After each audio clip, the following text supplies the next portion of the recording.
सही फरमाइए। ये देखें ना, एक फिनोमेना डॉलर का आया, देखें सिर्फ एक बार कहा गया, कुछ लोग भिजवाए गए, कुछ लोग पकड़े गए और उसके बाद 30 रुपए डॉलर नीचे आ गया।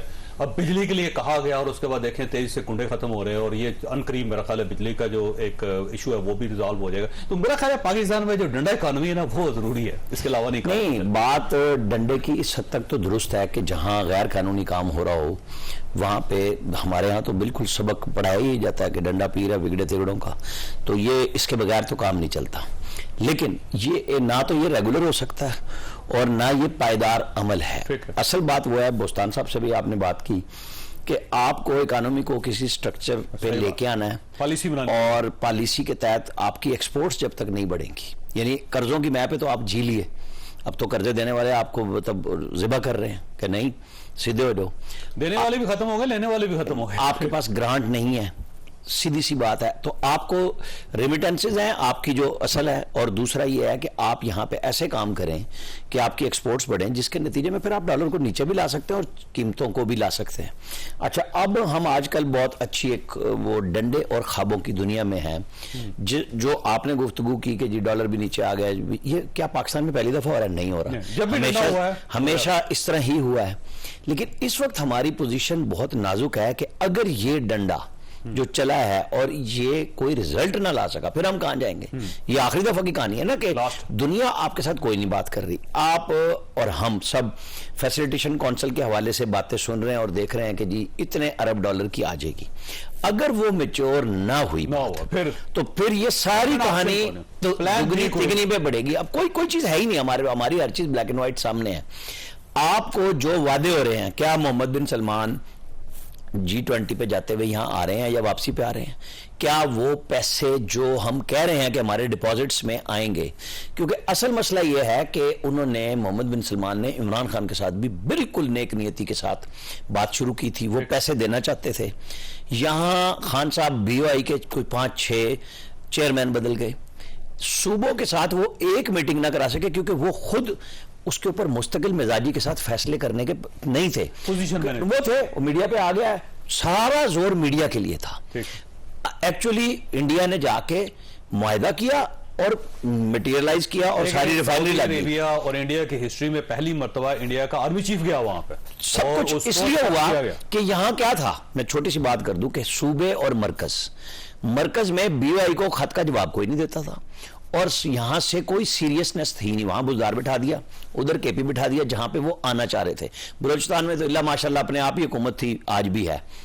नतीजा ये हुआ कि उन्होंने कहा देखें चावल आप लेते हैं ना, आपने भेजने बहुत अच्छा है। वो सऊदी पता क्या कहते हैं आपको, पेपर आए हैं हमारी एम्बेसी से लिख के, आज भी वो फॉरेन ऑफिस में बंदा बड़ा ठीक ठाक सीनियर पोजीशन पे, उन्होंने कहा आप SECP में रजिस्टर कराएं, सब चीजें बताएं। यहाँ मामा फूफी चचा सारे एक ही कंपनी में सारे खानदान बैठे हुए हैं और आपकी कोई क्वालिटी वो है ही नहीं कि जी आपने जो राइस देना है वो क्या क्वालिटी आपने बनाई है, वो आपसे दुनिया के हर मुआहदा करने के लिए तैयार है। सऊदी अरब भी ये चीजें कि आप हमें गारंटी करें कि चीजें जो हम कह रहे हैं वो होंगी और वो सिस्टमाइज होगी, वो भी फैटफ में है, वो सब कुछ है। जुबानी कलामी अब कोई कहानी नहीं रही। हाँ, ये फैसिलिटेशन काउंसिल है, इसका तजर्बा कैसे कामयाब होता है, लेकिन मैं आपको बताऊं ये सिर्फ डंडे से नहीं होगा। अगर इसमें अवाम की राय ना हुई सिस्टम बनाना तो ये चल जाएगा। सिस्टम आपको हर सतह पे लगाना पड़ेगा। आप बखर खुशाब से रेत के ऊपर वो ग्रास तो लगा सकते हैं जो सऊदियों को चाहिए, उसकी पायदारी क्या होगी, उसको कंपनी कौन सी डील करेगी, ये सिर्फ आप एक कंपनी से नहीं चला सकते। सही बात, आपको लोगों को साथ मिलाना होगा। अब देखिए मीटर्स है ना, बिजली के मीटर्स हैं 3 करोड़ 81 लाख मीटर हैं। अब अगर फर्ज करेंगे वहां पे पुलिस तैनात करते हैं तो 3 करोड़ 81 लाख आपको बंदा भी चाहिए। ये BBC में रहे, काम करते रहे, वहां दुनिया में बिजली गैस आप एडवांस पे करते हैं और खर्च करते हैं। यहाँ आप स्मार्ट मीटर्स होते हैं, आप SDO की सतह पे नहीं ला सकते कि तुम्हारी सब डिवीजन में जो चोरी है वो तुम पे करोगे, चोरी रुक जाएगी। ठीक, सही बात है, उसके बगैर होती नहीं है। अब देखिए ना, स्मार्ट मीटर्स की बात की इन्होंने काज़मी साहब। स्मार्ट मीटर्स ये है कि आप लगा दें और आपने इस तरह करना है कि आपने पे करना है तो आपकी बिजली चल जाएगी, नहीं होगी तो नहीं चलेगी। अब बाहर की कंपनी, मैं जाती तौर पर जानता, दुनिया की दूसरी बड़ी कंपनी जो स्मार्ट मीटर्स बनाती है, फ्रेंच कंपनी है, वो आके फ्री देने के लिए तैयार थी। वो कहते 300 बिलियन हम डॉलर्स यहाँ पे लगाने के लिए तैयार हैं, आप हमें दे दें, हमें थोड़े थोड़े करके पैसे दे दीजिए मीटर। लेकिन वो तक नहीं लगा, तो जब तक सिस्टम नहीं बनेगा कैसे चलेगा ये? जी बिल्कुल, मैं सेकंड करता हूं कि वहां पे जहां पे शायबा हो कि ये ऐसा कस्टमर है जो ज्यादा बिल चढ़ा देगा और पे नहीं कर सकेगा, वहां पे पे कंपनियां आके वो दरवाजा खोल के अदालत का ऑर्डर लेके वो वाला मीटर इंस्टॉल कर देती हैं, उस मीटर के साथ की होती है, आप जाके उसमें पैसे डलवाते हैं, तब तक बिजली चलेगी जब तक आपके पैसे नहीं तो बंद हो तो ये इजी तरीका है, बिल्कुल ऐसा कर सकते हैं हम। दूसरी बात ये है कि देखें, ये जो बिजली चोरी रोकने की अभी बात हो रही है, ये जब नवाज शरीफ साहब की आखिरी हुकूमत थी 90 की दहाई में, उस वक्त परवेज मुशर्रफ साहब को उन्होंने ये टास्क दिया ठीक, था, सही और बात। परवेज मुशर्रफ साहब भी यकीनन उनके पास भी तमाम डंडे अवेलेबल थे, और उस वक्त भी उन्होंने उस वक्त भी ठीक कर लिया था उन्होंने कुछ दिनों में। कुछ दिनों के नहीं, उसके बाद डंडा खत्म। मैंने मुझे अभी एक वाकया याद है कि परवेज मुशर्रफ साहब ने एक डिनर के अंदर ये बात कही थी कि जो एक जिले के लेवल पे या एक डिस्ट्रिक्ट के लेवल पे एक बड़ा मीटर होता है तो आपको पता चलता है कि कितनी यहाँ पे बिजली खर्च हो रही है, तो हमें पता चल जाएगा कितनी यूनिट्स हैं और हम उसको फौरन रोक लेंगे। और मुझे आज तक उस लाइनमैन के वो अल्फाज याद हैं कि वो लाइनमैन मुझे मिलने आया किसी की निस्बत से, इसलिए कि उस मुआवजा से मुअत्तल हो चुका हुआ था। उसने कहा कि ये जमीन आसमान एक कर लें, ये बिजली चोरी की। उन्होंने कहा जी आज कासिम साहब, आज से 20 साल बाद, आज से 20 साल बाद आप दोबारा इसी के ऊपर बहस कर रहे होंगे। ये उस लाइनमैन का विजन था। विजन क्या था? उसने कहा कि ये निजाम इतना करप्ट है, ये जो बिजली चोरी है ना, इस चोरी के ऊपर तो ये पूरा निजाम चल रहा है, तो आप समझते हैं कि ये लोग खत्म कर देंगे? ये हो ही नहीं सकता। जिनकी इन्होंने जिम्मेदारियां लगाई हैं वो भी इसमें शामिल हैं। तो उसकी बात सच्ची साबित हुई, जिसके पास ना कोई लाइनमैन से ये कहते हैं कि आपको वजीर खजाना के पास जाने की जरूरत है, हमारे पास आए। हम वही ना, मसला ये है आपका कि मसला हल हो जाएगा। मसला ये है कि जब तक तमाम टीयर्स के ऊपर उस किस्म की वो नहीं होगी, जिसे आप कह सकते हैं एक तरह से अज़म नहीं होगा, एक तरह से वो इदराक नहीं होगा कि यार ये बड़ा जरूरी है, तो डंडे के जोर पे आप नहीं अच्छा, करवा सिर्फ सकते हम हैं। लोगों का ईमान जगा के नहीं मामला सेटल कर सकते, नहीं। जब तक सिस्टम नहीं होगा ना जी। मसलन आप देखें यूरोप के मुल्कों के अंदर भी वहां पे रेड लाइट्स जरूर होती हैं, लाइट्स जरूर होती हैं, सिग्नल जरूर होते हैं।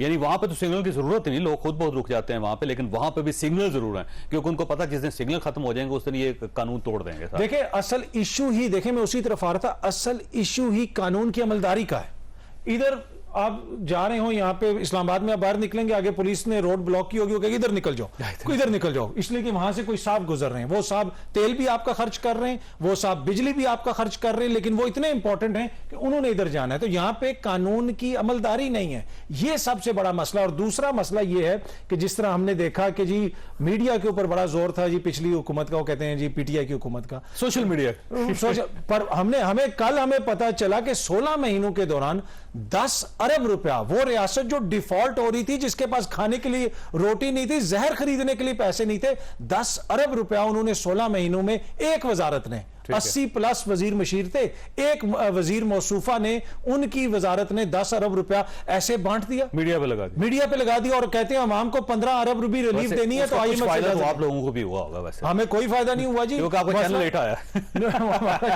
हमारा चैनल को तो अभी तक कोई नहीं ऐड नहीं में, ये चैनल का मसला नहीं है। देखें चैनल्स ने तो नहीं जाके मांगे ना पैसे, अखबारात में इश्तिहारात दिए जा रहे हैं कि जी तुर्की का दौरा हो रहा है, उस तुर्की के दौरे से क्या मिला हमें कि जनाब उसके ऊपर आपने करोड़ों रुपए खर्च कर दिए। तो ये जो पैसा है वो 10 अरब रुपया आपका पैसा था, अवाम का पैसा था, टैक्सेस का पैसा। स्टेट जो है ना ये बिल्कुल मेरा ख्याल है कि बहुत पुराने विजन के साथ चल रही है। मुझे एक बार लेटर आया जी कि सरकार की तरफ से कि जनाब आपका टीएडी है तो आप मेहरबानी करके हमें एड्रेस दे दें, हम आपको चेक भिजवाना चाहते हैं। एक लेटर आया, फिर उसके बाद रिमाइंडर आया, फिर तीसरा रिमाइंडर आया, उसके बाद मैंने उनको एड्रेस भेजा। जब एड्रेस भेजा तो उन्होंने 500 रुपए का चेक भेजा।